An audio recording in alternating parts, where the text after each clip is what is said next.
The name Chivas is synonymous with one club, Club Deportivo Guadalajara, more commonly known by their nickname of Chivas de Guadalajara, one of the 10 founders of the Mexican First Division and one of only 2 Mexican clubs to have avoided relegation to the second tier. Chivas are also famed for not allowing foreign players to play for the club, similar to the policy used by teams like Athletic Club de Bilbao. However, this video isn't about Chivas de Guadalajara.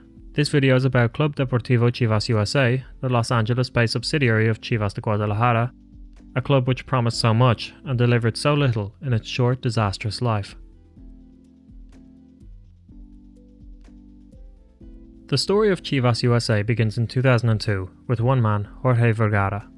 The successful Mexican businessman purchased Chivas de Guadalajara in 2002 and immediately began looking for ways to broaden the reach of the club. He made it known that he was interested in entering Major League Soccer and tapping into the American market. So he partnered with Antonio Cue, a part of one of the families which founded the Grupo Modelo Brewing Company, and before long a deal was agreed with MLS. Chivas, inmediatamente era claro para mí que teníamos que expandir Chivas en este mundo globalizado y sobre todo en Estados Unidos con la cantidad de mexicanos. Yo lo conocí a Jorge y cuando platiqué con Jorge muy rápido identificamos la oportunidad que había y las ganas de traer un equipo mexicano con la importancia que tiene la institución de Chivas. Chivas USA's life began with hope. It was a move that made sense. Chivas de Guadalajara had a massive fan base in the US, and at a time when MLS teams were dominated by Americans, Chivas USA aimed to field mainly Mexicans, targeting themselves towards LA's substantial Hispanic audience. In addition to this, at this time Major League Soccer was not in a healthy place. In the 5 years since its debut, MLS was poorly attended, received low ratings, and was coming off $250 million losses. The arrival of a club with the Chivas brand was perfect to drive attention to the league. According to Vergara, Chivas USA would operate primarily in Spanish, and the club would start its life sharing the Home Depot Center with LA Galaxy while searching for their own home. And while the future looked promising to begin with, it didn't take long for things to fall apart.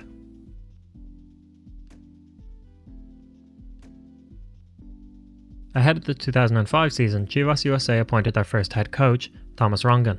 This would seem a sensible appointment as Rongen had plenty of experience in MLS, having won the MLS Coach of the Year award in 1996 and an MLS Cup in 1999. And although there was no official agreement to this effect, Rongen was reportedly promised by Vergara that he would be able to bring 3 of Chivas de Guadalajara's starting players and 6 of their substitutes to Chivas USA. However, then Chivas de Guadalajara qualified for the prestigious Copa Libertadores, and suddenly Rongen's plans to start Chivas USA with Mexican national team players vanished. With Guadalajara suddenly feeling confident in their ability to win the Libertadores, Rongen was only given Ramon Ramirez, a big name, but a player well past his prime by this stage. He was given no other starters and no substitutes, instead told to take the Tapatio team, which were essentially Chivas de Guadalajara's reserves. The Chivas USA team was a mess from the start, with few players of note apart from Ramirez. Of their starting squad, only 4 players had more than a handful of MLS appearances, these being Ezra Hendrickson, Orlando Perez, Ryan Suarez and Francisco Gomez. The rest of the squad were reserves from Guadalajara and youth players including rookie goalkeeper Brad Guzan. It quickly became apparent that this team was nowhere near good enough even by MLS standards of the time. Chivas USA began their preseason with wins over some college teams before their first real test against a US national team composed mainly of MLS players based in LA. Within minutes, Chivas USA's starting keeper went down with an ACL injury, and later in the game presumed starter Armando Billines broke his collarbone. Chivas lost their first real test 7-0. Off the pitch, things were not doing much better. Despite the hype which Vergara and the media brought to Chivas USA, the failure to provide the promised Mexican stars caused some of the early excitement to die down. The LA chapter of Legion 1908, Chivas de Guadalajara's official supporters group, were unsure of the new expansion and told the club that if there was ever a conflict between a Chivas USA match and a Chivas de Guadalajara match, they would always choose Chivas de Guadalajara. Another issue for Chivas USA was fans with allegiances to Mexican clubs like Club America and Cruz Azul had no interest in supporting a club formed by their rivals Chivas. The failure to deliver on promises and the conflict of interest for fans of Mexican football had an immediate impact on the club's attendances. The team's final preseason game against Spanish side Osasuna was meant to be the big curtain raiser. Played in LA at the Home Depot Center, the fixture attracted a crowd of just 10,000, less than half the stadium's capacity. Their inaugural MLS game, a home loss to DC United just a week later, did not fare much better, attracting 18,000 fans, only 2/3 of capacity. And this would be a sign of things to come. A dismal start meant Rongen was fired at the end of May after just 10 games, with the team's record sitting at 1 win, 1 draw and 8 losses. His replacement? Bob Bradley. Although this was not the Bob Bradley we know today. In 2005, the events that would populate the highlights section of his managerial career were in the future, and his career was at a crossroads. Just a month prior, he'd been sacked by MetroStars, now known as Red Bull New York, and this appointment was by no means a guarantee of safety, let alone success. But for a short time under Bradley, things did begin to look up for Chivas.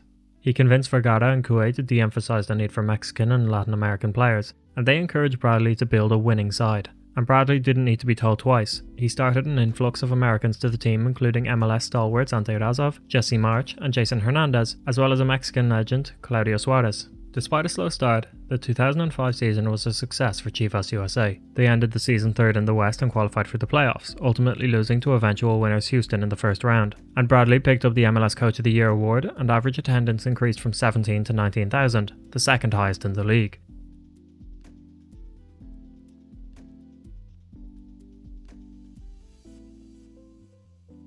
In a sense, Bradley's success may have hurt Chivas USA more than it helped them, as he was lured away by the job of interim head coach of the US national team, leaving the team in the hands of one of his assistants, Preki. While both Bradley and Preki shared an intense style of management, Bradley was able to maintain a composed air to his work. Preki, on the other hand, was a fiery character. His outbursts often made him a tough manager to play under, although results on the pitch remained good for the time being. Chivas USA had their best ever season in 2007, finishing first in the West and second overall, although once again they exited the playoffs in the first round. Despite the playoff failure, Preki picked up MLS Coach of the Year, and Brad Guzan won Goalkeeper of the Year. The most notable results for Chivas USA in that 2007 season were their two emphatic 3-0 victories over LA Galaxy, who had just signed David Beckham. Considering the fact that the club had spent their whole existence in the shadow of the Galaxy, these wins really meant something.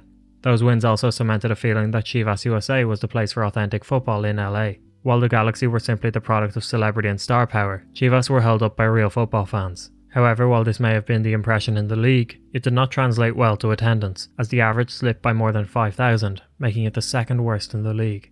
As time went on, the professional culture which Bradley had developed at the club began to unravel even further.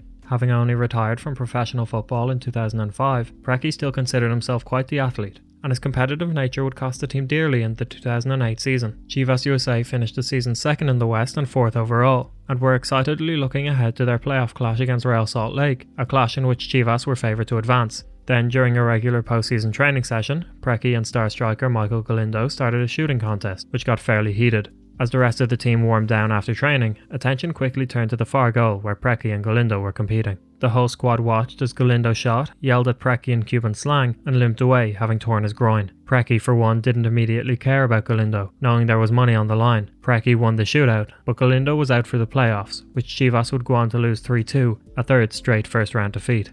Following another playoff defeat, Vergara and Cue began to revert to their earlier ways. Preki was invited down to Guadalajara to look at the Chivas de Guadalajara first-team training and choose a player to bring to his MLS side. Upon arrival, he chose a reserve player, who had barely played for the first team, and following confusion from the Chivas de Guadalajara technical team about his choice, he was denied the pick. Instead, he was sent to pitch 14, where the lower quality players were playing, and told to choose from there. Preki left Guadalajara empty-handed. The player Preki had chosen, that was Javier Hernandez. 18 months later, he would become a household name in Mexico and Manchester. How the fate of Chivas USA could have changed had his request been granted. But the whole experience highlighted the flaws of Chivas USA. A head coach who simply refused to be handed cast-offs from Guadalajara, and Guadalajara's refusal to see Chivas USA as anything more than just a junior partner to develop players. Chivas USA had been billed as more Mexican than mariachi, yet 4 years into their life, their most recognizable names and players were all American. A moderately successful 2009 season was followed by more playoff disappointment, and ended with the departure of key players and Preki himself, thus bringing an end to the most stable and successful period in the life of Chivas USA.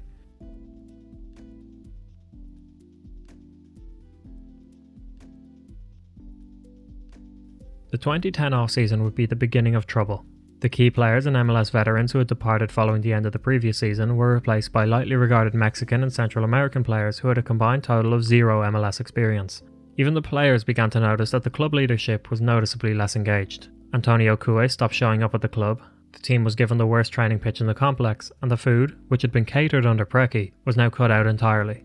LA Galaxy were the Home Depot Centre's primary residence. The complex was also used by the US men's and women's national teams, leaving Chivas USA as the least important party in the complex. Jimmy Conrad, who joined the team in 2011, recalled that even the youth national teams were placed ahead of Chivas in importance. The 2010 season under new manager Martin Vasquez ended with Chivas acquiring just 28 points, second worst in the entire league.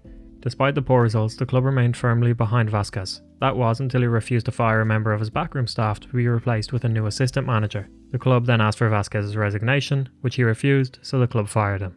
Vasquez was replaced by Robin Fraser, then a respected assistant with Real Salt Lake, and it was a move that would doom Fraser's career, leaving him out of management for almost a decade.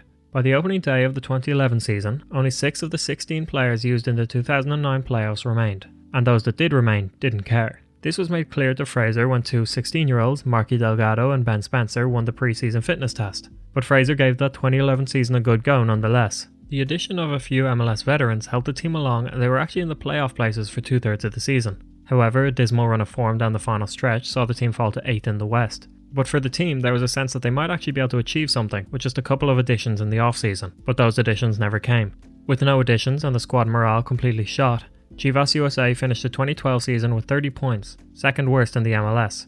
As performances dipped, so too did attendances, falling further to an average of 13,000. In August, Vergara bought Cue out of the club, fired Fraser, and began insisting on a more Mexican influence. Going into the 2013 season, Fraser was replaced by Jose Luis Juan Sanchez Sola, more commonly known by his nickname El Chelis. The Mexican coach arrived at Chivas USA with a captivating and controversial reputation. He had been fired 3 times in 4 years during a stint with Puebla, although 2 of the sackings were overturned when his players begged the owners to keep him on. El Chelis was as well known for his lack of filter off the field as he was for his press-based setup and workman-like mentality on it. By this stage, Vergara had made it clear that Chivas USA were there to produce Mexican-American talent, which could be sold at a low price to Chivas de Guadalajara, whose policy of only fielding Mexican players was costing them dearly in the transfer market. El Chelis quickly realised the difference between the Chivas he knew in Mexico and their American offshoot. When Chivas de Guadalajara arrived in LA for a pre-season training camp, 15,000 showed up to watch. Chivas USA would play important games that season in front of crowds of just 4,000 or 5,000 people. The season started well for Chivas, going 5 unbeaten, however they then slipped into a 14-game winless streak that would cost El Chelis his job. Midway through the streak, he began to write to Vergara asking for help, but by this stage Vergara was impossible to reach. The chain of communication between manager and owner was so convoluted that El Chelis wasn't even told when one of their top players, Juan Agudelo, was traded away. Not long after the trade, El Chelis was sacked and replaced by Chivas de Guadalajara's sporting director, Jose Luis Real. The sacking of El Chelis was one which the players were against, having grown fond of the charismatic Mexican, but the dismissal of El Chelis wasn't even the most controversial thing to happen at Chivas that day. Do you think you were traded because you're not Mexican or Mexican-American? Yeah, I would say. Do you think your teammates were traded because they're not Mexican or Mexican-American? Yes. It was just a systematic expulsion of players that didn't align with what they were trying to do with Chivas USA. Did you ever think, in this day and age, that you'd be talking about not getting a job because you're black and you're Korean? Right, never. By 2013, stories from Major League Soccer had rarely made national news in the US. In fact, the only time the league had really made waves was with the signing of David Beckham. However, on the 23rd of July 2013, Chivas USA would bring Major League Soccer to national attention after a lawsuit was filed against them, claiming that the organisation was steeped in racial, prejudicial and discriminatory job practices. The lawsuit, filed by Academy coaches Dan Kalikman and Teddy Chronopoulos, ensured Chivas USA's place as a national embarrassment. The lawsuit alleged that upon purchasing full control of Chivas USA, Vergara reportedly told staff that if they did not speak Spanish, they would be fired. Chronopoulos went on to claim that Jose David, the club's new president and chief business officer, called him into his office and requested that he divide Chivas USA's youth players and coaches into Mexicans and non-Mexicans. When Chronopoulos refused, both he and Kalikman were called in for separate meetings with David and informed that their services were no longer required. Both coaches were replaced by Spanish-speaking coaches, one Mexican and one American, and looking at the club's transfers didn't help the club's case. In 2013, Vergara brought in 8 new Mexican players, and 8 of the 10 American players brought in were of Mexican descent. Of the 18 players sold before or during the 2013 season, 10 were American. But despite the ongoing controversies, the club soldiered on for the 2013 season, finishing dead last in the West. So it's Friday. There is one overriding story, I'm sure you're all aware, that will dominate today's show. There's no way around it. The sale of Chivas USA by Jorge Vergara to MLS is going to be our headline story. With the 2014 season looming, the league had seen enough, and Vergara was ready to move on. He sold the franchise back to the league for what was considered market value of $70 million, and the league installed Nelson Rodriguez, its own vice president of competition, as president of the club. His job was to shepherd the club towards new owners if they arose, or towards the grave if they did not. When he arrived at the club, things had become so bare bones that the kitman didn't even have fabric softener. Average attendances in 2014 hit an all-time MLS low of 7,000, with an early game against Portland Timbers setting the league's lowest ever attendance at 3,702, and in reality only half of that even showed up. Looking ahead to 2015, the club staff were staring into an uncertain future. The league had made it clear that they were committed to finding a new ownership group. However, as every day passed without further news, the prospect of the team folding became more and more real. By the time August hit, the club's eventual fate had started to become more public. Already there were rumblings of a new, expansive ownership group that had no interest in the Chivas concept, and had no interest in sharing a facility with the Galaxy. Chivas USA, according to early reports, was destined for the scrap heap at year's end. Chivas played their final game on October 26, 2014, against the San Jose Earthquakes in front of what was left of their supporters. With the knowledge of their future certain, the club seemed to play with a joy which had been missing to this point, and ran out 1-0 winners. Chivas USA ceased operations the following day, bringing an end to a tumultuous decade, with some highs, but more than enough lows to go alongside them. Within a few months, the league awarded the expansion rights to a new club which would become LAFC, a massive success, selling out the majority of home games and truly competing against the Galaxy. But most of all, LAFC represents what Chivas could have been, and maybe should have been, a club which has managed to truly connect with the local community, connecting Hispanic and American in a way which Chivas USA never came close to achieving.